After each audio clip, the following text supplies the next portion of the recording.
Hello and welcome back to our video blog. I'm Yasmin Saad with the Saad Team. We're excited to have you back. You may recognize Sam Saad from Saad Legal and Paradise Coast Title and Escrow. He's been with us before, and of course, my big brother. So we do a lot of work with Sam because he is an exceptional real estate attorney here in town. He does a lot of the closings for us. And Sam, a lot of the closings we've had lately, we've had the question on the inspection items of what exactly is cosmetic? So Yes. Can you give us maybe the legal definition and then talk about it a little bit for us? Cosmetic items are items that contain aesthetic imperfections but are in working condition. Working condition means items that are working as they're designed to operate. When they work as they're designed to operate, but they're ugly, they're screwed up, there's nail holes, there's chips, there's cracks, they have aesthetic imperfections. Those are cosmetic conditions, and the seller is not obligated to fix. And I'm glad you brought up the nail hole thing because Yes. that has come up on several closings Yes. lately. You know, so a buyer, they go in, they look at the house, it's all furnished, there's pictures on the wall, and they forget when those pictures come down. Nail holes. And sometimes they're like the scuffs in the paint. Right. All the things that the seller was covering up behind the painting all of a sudden are available. Like if there was sunlight and the painting, the walls are discolored because the pictures were up so long. Where they faded. Where the wall has faded. Any of those items are cosmetic conditions, and the buyer's only remedy is to repaint. They cannot go back to the seller and ask them to fix those items. Now, if portions of the wall were to come down with the painting, for example, if it was a large installation, those would have to be fixed because then the wall is not in working condition. It's not watertight and structurally fixed. I understand what you mean. So it's not, when you have just little nail holes, not a problem. If somebody took down like a major artwork piece and perhaps there was like a 2x4 or something holding it up and they removed that and it removed part of the wall. Right. Now the seller's liable to repair that. Yes, they would want to put that back up. Are there any other things that, you know, perhaps buyers should be aware of so that they don't get to that walkthrough and they end up feeling a little disappointed or stressed? Things that we've seen happen. The most important thing is the upfront planning.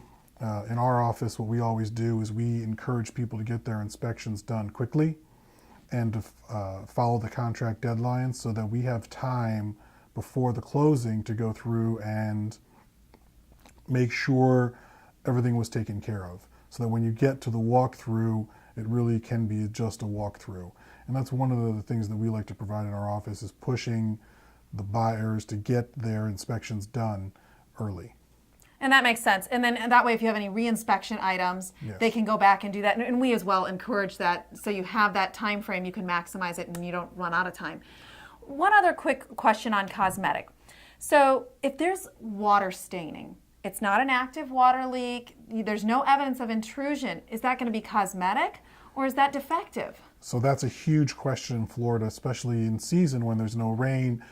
The inspectors, they look for watermarks. When it's out of season and it's the rainy season, you can usually find water intrusion because you have rain every day. So the most important thing is when it's dry, the test in the contract is structurally sound. That's the word I was looking for earlier. Structurally sound and watertight. So if there are watermarks, especially when they're doing their roof inspections on the underside, the attic inspections, if they see water stains, that suggests that the roof is not watertight and that it needs to be repaired. That would warrant further inspection and possibly credit or remedial action. When you see water stains on walls or in ceilings, again, that's an indication of the possibility that something is not watertight. The problem you're going to run into, though, is it really does need to be wet to prove that it's not structurally sound and watertight, because it could be an old leak.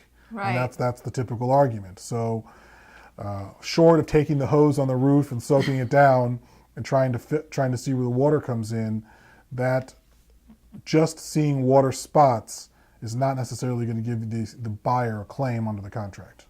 Absolutely. Well, this is all very helpful information, Sam. So thank you so much. We appreciate you being here today. And as always, any questions you have about buying or selling or investing real estate in the Naples area, we are the Saad Team. Call us immediately. And if you have any questions about how to handle that contract, give Sam Saad a call at Saad Legal, Paradise Coast Title and Escrow. You can reach us at 239 595-8500. We'll talk to you next time. Thanks so much.